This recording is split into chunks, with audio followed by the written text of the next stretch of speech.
Assalamu alaikum, hurmаттуу Десин ТВ каналынын көрөрмандары. Биз Ак үйдүн алдында турабыз. Азыр ушул тапта Садыр Нуркожоевич Жапаров өз тарапташтары менен, эл менен эски аянтта жолугуда. Азыр мен ошол жака бара жатып, бул жерде бир нече аялдардын турганын көрүп калдым. Булардын азыр талаптарын угуп көрөлүчү, биринчи окуп көрөлү. Биз кул болгубуз келбейт дейт. Президенттик кландык башкарууга каршы мен азыр мына барын көрсөтүп, анан бул жерде кимдер турган, эмне максат менен тургандыктарын сиздерге айтып берем. Урматтуу көрөрмандар, бизди 4 адам көрүүдө. Сиздер менен мен Десин ТВ каналында түз эфирдемин. Биз менен болуңуздар. 3 жылда Жакыр өлкөгө айландык. Сиз кайсыл жактан келдиңиз? Кандай уюм айтып койсоңуз? Мен Жумгал районунун Жаран улум. Бұл чыгуубуздун максаты 5-4 октябрда өткөн парламенттик шайлоодо чыккан элдин жана өлгөн баланын, жарадарлардын, элдин, жаштардын үмүтү аткарылган жок. Ушундай кандай жол менен болсо дагы келип, бийликке келип, өздөрү шайлашып, кысым менен болду, кандай жол менен болду, келип шайланышта дагы уже президенттикке аттанып жатат. Биздин мен мисалы үчүн эң нааразы жагым 3 жылдын ичинде Бакиевден калган, талкаланган өлкөнү бардыгы түздөлүп, реттелип калгандан кийин уже Сооронбай Жээнбеков келип Жакыр өлкөгө айлантып таштады десек болот да, Жакыр өлкөгө айлантып таштады. Ошол адамга, куулуп кеткен адамга конституциянын, законун колдобой, ошону конституцияны неметпестен бузуп, Сооронбай Жээнбековго экс президенттикти берип, кайра Сооронбай Жээнбековдун партияларынан жана 3 партиянын туура эмес шайлоону жүргүзгөндүгү үчүн, туура эмес шайлоо үчүн бузулган да бул. Ошого чыгып шайлоонун бузулганын, шайлоону бузуу тууралуу жооп бербеген үчүн элдер ушул эмеге чейин барышты да. Ак үйдө талкалаганга чейин барышты.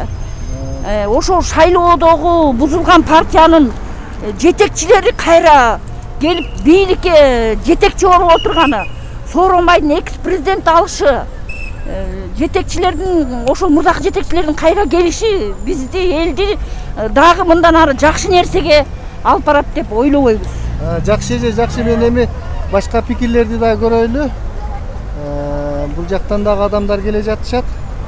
Кызыл аскер Садыр Жапаровду колдойт дейт. Мына кызыл аскерден абдан көп адамдар келе жатышат. Азыр биз калган адамдардын пикирлерин угалы. Мына кызыл аскерден абдан көп адамдар келе жатышат. Бул кайсы уюм, кандай бир жарандык коомбу, кимдер сиздер? Бул жерде жарандык коом, прогрессивдүү, алдыңкы катардагы жаңы коомду кура турган, жаңы формацияны колдогон адамдар. Бүгүнкү күндө билебиз, октябрда кандай шайлоо өткөнүн, ошол эле шайлоону фальсификацияга өткөргөндөр бүгүн Жапаровду колдоп жатышат. Биз анткени эски менен жаңы күчтөрдүн ортосундагы карама-каршылык болуп атат, бирок дайыма жаңы күчтөр жеңет, жаңы формация керек элге. Элге жакшы демократиялуу өлкө керек да, мындай хандык болбойт. Бул орто кылымдын мыйзамдарын биз каалабайбыз. Келечек үчүн турабыз. Келечекте Кыргызстан гүлдөгөн демократиялуу өлкөдө болсун деп ойлойбуз. Ошол үчүн турабыз. Жакшы. Сиз да сүйлөп берип коесуз, өзүңүздү тааныштырып койсоңуз. Мен Айымдар кыймылынан болом. Биздин Айымдар кыймылы мыйзамсыздыкка жана башаламандыкка каршы деп 5 октябрдан кийин түзүлгөн. Анткени мамлекетте ушундай келип эле Бакиевчилер басып алды. Садыр деле ошонун комиссары болуп жүргөн, Ташиев болсо тосмодон секирип басып алам деп Мамытов кошулуп ушундай кишилер болчу. Биз ошон үчүн азыр эме банда да бир эмеси садырдын эмеси болуп атканда суроо бер деди, мына көрүп атасыңар, мына маршруткалар менен ташып атат мыякта, мына биякта карасаңар маршрутка менен ташыган кишилерин сүрөтүп коет да, Бакиевди алып келесизби силер десе, алып келем деп атат. Бакиев алып келем деп аткан Бакиев могу балдардын баарын өлтүргөн могу жерде. Могу 86 баатырды өлтүргөн. Анын өлтүргөн кишилерин санасак, баанда независимый журналисттер санап чыксак 214 кишини өлтүрүптүр. Эң биринчи курмандыгы менин Үсөн Кудайбергенов деген агам болот. Каскадер. Ошол менин агам, аталаш агам болот. Ошону өлтүрдү. Аганды айтып берсем, элдин баары эле тааныйт, элдин баары билет. Ал дүйнөнү дүңгүрөткөн, кыргыздын атын дүйнөгө билгискен мыкты жигит болчу, баатыр жигит болчу, чыныгы баатыр. Ошол кишини өлтүрүп, анан кийин жашырып коюшту да, жашырып коюп, азыр болсо 60 эле кишини өлтүргөн болуп калып атат. Эмне 60 киши азбы? 60 киши, мээде 86 менен канча киши болуп атат? Дагы ошондон бери могу мээде 500 киши эме болгон, оор жарадар алган. Ошолордун жарымы калека болуп калды, көбүнчөсү кайтып кетти тиги дүйнөгө.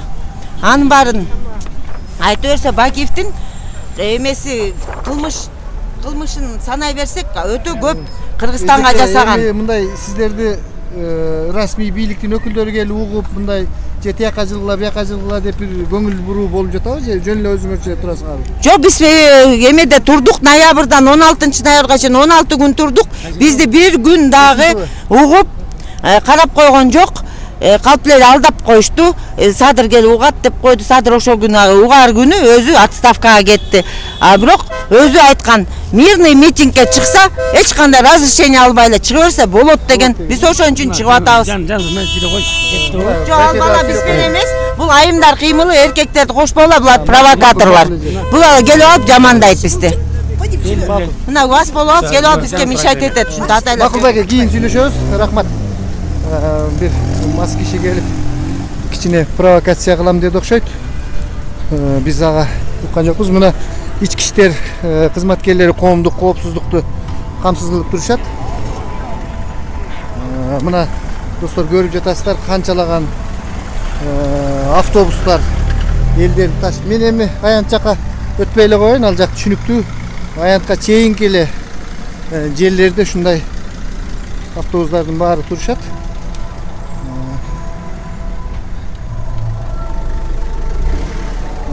Катар автобус кол көтөрсөм токтобойт деген ырлардай болуп, внимание дети дейт. Кандай детилер келди экен бул жерге?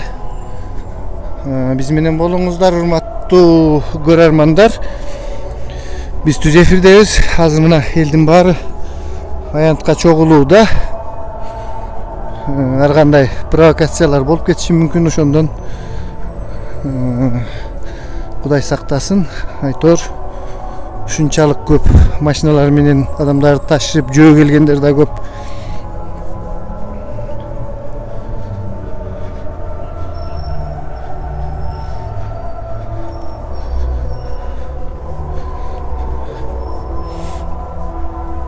Бул жерде машиналарды токтотуп коюптур.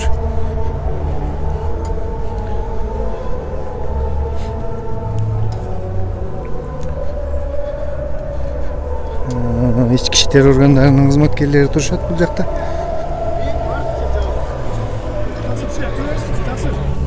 Таксыр. Наоборот. Болду турус. Мен карап коюңуз. карап коюңуз. Мен кетем. Сон айтып атам. Мен тартып атасыз. Жөн эле, эмне проблема болду? Баары жакшы болсо кандай? Баары жакшы. Мына машиналар турат да, анан биз атайын таластардын өкүлү ушул курултайга келгенбиз да. Анан ушул жерге бардык. Азыр биз курултайдын немесин резолюциясын азыр болочок президентке мына сөзүн алып туруп тапшырайын деп атырык да. Анын берге болбойт дейт. Ушунча машина туруп эмне баарын жүктөп кетип 3000 сом төлөйбүз дейт. Эми каяка барабыз мисалы? Баары жер толо экен. А сиздин машинаңыз? Мына менин машинам 12 да. Туруп берсин да, элдин машиналары деле турат. Мына ички иштер немеси жүктөп кетет 3000 сом төлөйсүң дейт. Элдикин жүктөсө, сиздикин дагы жүктөйт, жүктөбөсө жүктөбөйт ага. Ушулар айткан жагына коюп коюңуздар. Урматтуу көрөрмандар, ушундай сөз болуп жатыптыр. Эми тиякты көрсөңөр түшүнүктүү эле.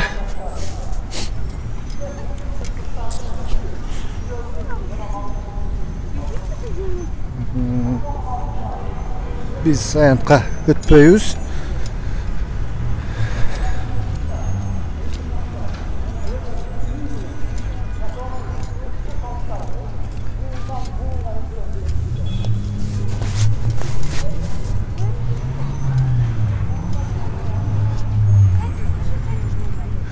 Bişkekte bugün gün açık boldu, jakşı.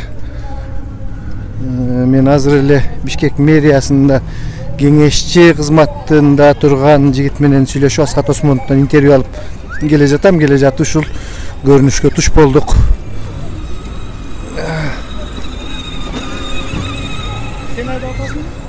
Yolkanın алдында адамдар.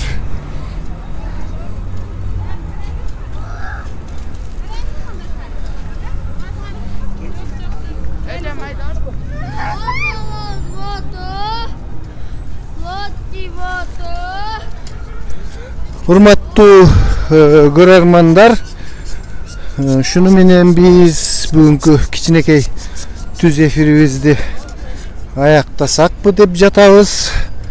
Адамдар ар кимиси өзүнүн иштери менен, Садыр Нуркожоевич менен жолугушканы келген адамдар тияка, өз жумушу барлар бияка.